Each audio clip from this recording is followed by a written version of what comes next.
So this is another short video about tips and tricks for reporting any CT, but in this case, a thoracic CT.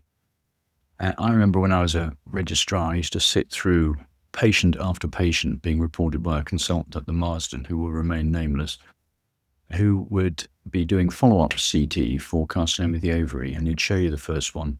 It was on the days when films used to go up on the viewing boxes. And you look at it, and he'd look at it, and he'd dictate a report, and it would be normal. Then he'd do another one, and then he'd do another one.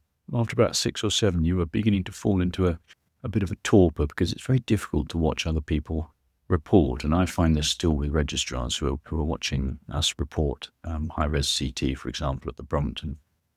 So what tends to happen is that the person who's doing the report, he goes like this, and you're thinking, ooh, it's kind of difficult to understand what they're looking at. Up we go, down we go, this, that, and the other, and it really doesn't mean anything to you. But I'm just going to tell you what I'm actually doing as I'm looking at a CT. So the first thing I do is I look at the indication and I look at the technique. So here we have a non-enhanced thoracic CT. And then what I tend to do is I look at almost everything on the lung window settings. Now this is actually on a slightly soft lung window setting, and there will be another one which is on a higher spatial frequency reconstruction algorithm. In other words, a proper high-res CT. But for the purposes of this is what I actually do, because I know how my report is going to look at the end. So I go up to the top of the patient. I might broaden the window a little bit, or make the window more appropriate for looking at both the lung and the mediastinal anatomy. And the first thing I do is I check the thyroid. I check the subpectoral regions and the axillae. Then I go back up to the top and I come down and go through the mediastinal lymph node stations and see whether or not there are any enlarged mediastinal lymph nodes. I then go back up and I check the coronary arteries and the aorta to see how heavily calcified or not they are. I then look through the cardiac structures and I carry down all the way to the diaphragm and see whether or not there's a hiatus hernia. So that's my mediastinal assessment, and the sharp-eyed amongst you will have noticed that in this particular patient, there is in fact an aberrant retroesophageal right subclavian artery sneaking up here, very easy to miss in a non-enhanced study, of no importance to the patient.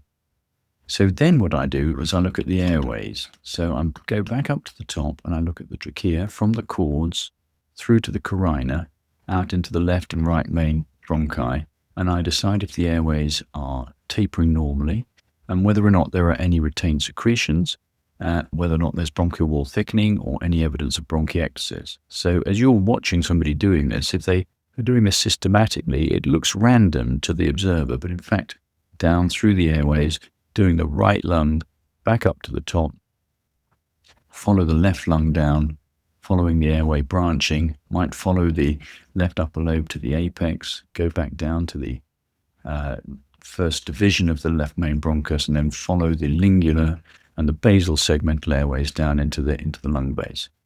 So if I'm not saying anything, it makes no sense. But if I'm actually commentating through it, then it does make a bit more sense. The next thing I decide is whether or not the patient has got any diffuse interstitial lung disease.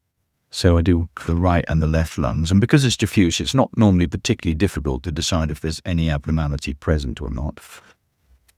And then I decide whether or not they've got any focal lung lesions. So if we go to I turn it usually into a MIP and go through as a MIP. It's very easy to miss lung nodules. So I do one lung at a time, doing the right lung at the moment. And I notice that there is, I think in this patient, there was one tiny little intrapulmonary lymph node, which I'm going to not report. And then I'm going to do the left lung, back up to the apex, slowly down. Is there anything focal in the left lung? Nothing to find. I then go back to either the lung windows or the mediastinal window settings.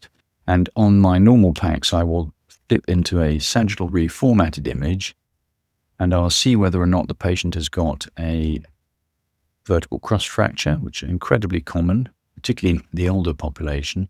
And in patients who've got coughs, not uncommonly, unless you look for them, you won't see them, there will be a cough fracture. And you can find the cough fracture on the axial imaging, or I look first on the sagittal images to see whether or not I can see any sign of a cough fracture. So I've done my skeletal review now. not seen any sign of a cough fracture. And then I go back to the non-enhanced CT and I just check the lower thorax and the upper abdominal contents.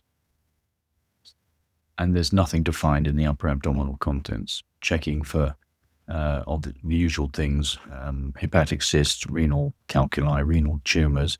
And then every patient, until you're sure that they haven't, will have a small carcinoma in the tail of the pancreas unless you check that there isn't one there.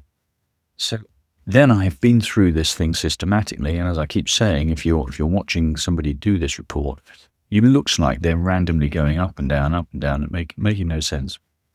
But that allows me then to do a report which will say what the indication was, what the technique was, what the findings were, and what my conclusions are. In this case, the conclusions are that there's no evidence of diffuse or focal lung disease, and the only incidental finding is a retroaortic aberrant right subclavian artery, which is of no particular significance. And that doesn't take more than about 5 or 6 minutes in a patient who's normal or essentially just got a bit of anatomical variance. So I hope you found that helpful.